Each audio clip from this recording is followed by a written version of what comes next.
기자 수첩에서 소치 이야기를 가지고 오셨어요. 아, 예. 뭐 역대 올림픽 가운데 가장 비싼 올림픽으로 꼽히고 있고요. 그래서 개회식도 화려했죠. 예. 개회식의 스토리텔링을 이제 유심히 봤는데 러시아의 역사를 이제 쭉 풀어나가는 걸로 시작을 했습니다. 그 시작이 슬라브 민족이 몽골의 지배를 벗어나서 새로운 독립국을 세우는 것으로 이제 시작을 하더군요. 예. 그렇더라고요. 역사 공부를 그럼 오늘 좀 해볼까요? 예. 러시아 역사의 서술이 왜 몽골에서 시작되는가? 1500년 전쯤에는 우크라이나를 기반으로 한 이제 키예프 공국이 러시아라고 하는 것, 지금의 러시아의 이제 중심이었죠. 예. 키예프 공국. 모스크바라고 하는 건 이때 등장하지도 않던 시절입니다. 이제 키예프 공국은 동로마 제국으로부터 문화를 받아들여 갖고 왕국을 꾸려 나가다가 13세기 초에 몽골에 의해서 정복이 됩니다. 조금 더 설명을 하자면 징기스칸이 죽고 그 손자 바투가 기마군단 15만 명을 이끌고 러시아 침공에 나서서 맨 처음에는 불가리아부터 시작을 해서 모스크바로 해서 헝가리, 폴란드까지 하고 그 넓은 동유럽과 시베리아 지역을 하나로 통일해 갖고 이걸 우리는 금장국이라고 부릅니다. 금장국, 골든 홀드라고 해서 몽골이 통치한 러시아 제국. 예. 금빛으로 빛나는 그 천막을 갖다 치고 살았다고 해갖고 꼭 금장국이라고 부르는데 이때쯤에 이제 모스크바 공국이라는 것도 생겨나죠. 주로 키예프 공국이 이제 자기네들을 지배하는 몽골에다가 조공, 뇌물이라고 하면 뭐하고 조공을 바칠 때 조공이 지나가는 중개소 역할을 했던 곳이 모스크바 공국입니다. 그러다 점점 이제 실력을 키우죠. 한 150년쯤 지나가지고 모스크바 공국에서 몽골에 항전하면서 독립투쟁이 벌어집니다. 그래요. 예. 맨 처음에 몽골이 진압군을 보내는데 모스크바 공국이 이기죠. 다시 2차 진압군이 가서 모스크바 공국을 눌러버립니다. 그래서 다시 또 100년쯤 지난 다음에 모스크바 공국에서 또 반란이 일어나서 몽골에 저항합니다. 근데 이제 몽골은 그때쯤에는 쇠약해져서 진압군을 못 보내고 드디어 모스크바가 몽골로부터 독립을 하죠.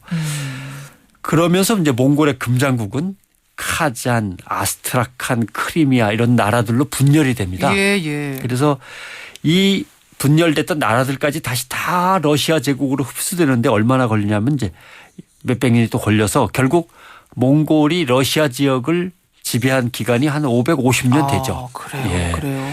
러시아의 중심이 왜 모스크바가 됐냐면 이때 몽골의 저항에서 독립투쟁의 중심에 섰기 때문에 러시아 지역에서 결국 모스크바가 중심이 되는 겁니다. 그렇군요. 훗날 이제 러시아를 기반으로 한 소련이 몽골을 공산화시키지 않습니까? 550년 참 식민 지배에 이제 복수를 하는 거죠. 그러니까 그 오랜 세월로 러시아나 동유럽에는 아시아 문화가 여기저기 배어 있게 된 거군요. 그렇습니다. 몽골의 지배와 거기에 대한 독립 항쟁이 계속되면서 러시아는 문화적으로는 아시아 문화를 상당히 받아들여서 어떤 감성적인 깊이를 더하죠. 서유럽과 동유럽의 차이가 그래서 이제 확연히 드러나지 않습니까? 그 대신 서유럽의 르네상스에 제때 참여를 못합니다. 그렇죠. 그래서 이제 뒤처지는 결과가 그때부터 또 나왔죠. 맞아요. 그러니까 서유럽과 동유럽으로 나뉘어지는 두 가지 결정적인 요인이 있어요. 하나는 몽골의 지배를 제대로 받았냐 안 받았냐. 또 하나는 공산주의의 지배를 받았냐 안 받았냐. 이것이 서유럽과 동유럽의 차이를 이제 구분짓는 거죠. 이 두 가지가 만약에 없었다면 역사가 어떻게 됐을까. 아마 슬라브족, 문화적으로 감성적으로 아주 뛰어난 슬라브족이 게르만족을 앞섰을 수도 얼마든지 있는 거죠. 서유럽에. 러시아 인종은 지금 말씀하신 대로 슬라브족인 거죠. 그렇습니다. 슬라브족은 이제 인도 유럽어의 한 종류인 슬라브어를 사용하는 민족을 전체를 다 통틀어서 슬라브족이라고 부릅니다. 유럽 최대의 민족입니다. 인구수나 면적으로 보면. 그래요. 하얀 피부에 이제 금발이 많죠. 아름다운 사람들이 많아요. 정말. 러시아, 우크라이나는 동슬라브로 치고 폴란드, 체코, 슬로바키아는 이제 서슬라브, 세르비아나 크로아티아 이쪽은 남슬라브로 이제 구분을 주로 하죠. 키예프, 모스크바, 슬라브. 그러니까 지금 말씀하신 것들 중에 낯익은 이름들 많이 나오는데 러시아란 이름은 어디서부터 기원이 어원이 나옵니까? 러시아 지역을 얘기하는데 러시아라는 이름이 당시 안 나오죠.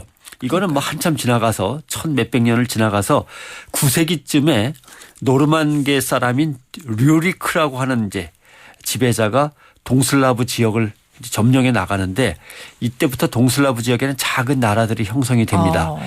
이 전체 지역을 류리크라고 하는 그 지배자가 소속된 부족 그 부족의 이름이 루스입니다. 루스. 예. 그 이름을 따서 이 지역을 루시라고 불렀습니다. 예.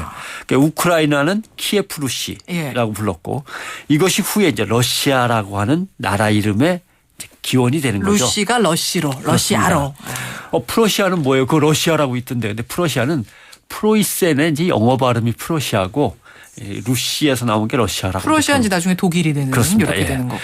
그러니까 슬라브족은 동유럽을 기반으로 삼았는데 동유럽은 동로마 제국에게 눌리고 동방의 강국 터키한테 떠밀리고 예. 서쪽으로는 또 신성 로마 제국이죠. 오스트리아한테 또 꽉 가로막혀서 사실 꼼짝 못하고 고생 많이 했습니다. 또 만만한 것이 슬라브 민족이어서 강대국들은 걸핏하면 슬라브 민족을 약탈하고 포로로 잡아서 노예로 팔고 그랬죠. 혹시 그 노예 가리키는 영어가 슬레이브잖아요. 예. 슬라브하고 관련이 있는 건가요? 예, 영어 단어 있어요? 슬라브족에서 나온 단어가 슬레이브 노예입니다. 예. 얼마나 노예를 많이 팔려갔으면 이런 얘기가 나왔겠습니까? 남자들은 건장하잖아요. 크고 여자들은 금발에 하얀 피부로 미인이고 하니까 남자는 일꾼 또는 어린 남자아이는 일찌감치 잡아다가 전쟁터에 써먹을 이제 용병으로 키웠고 여자는 궁녀나 몸종으로 늘 팔려갔고. 그래요.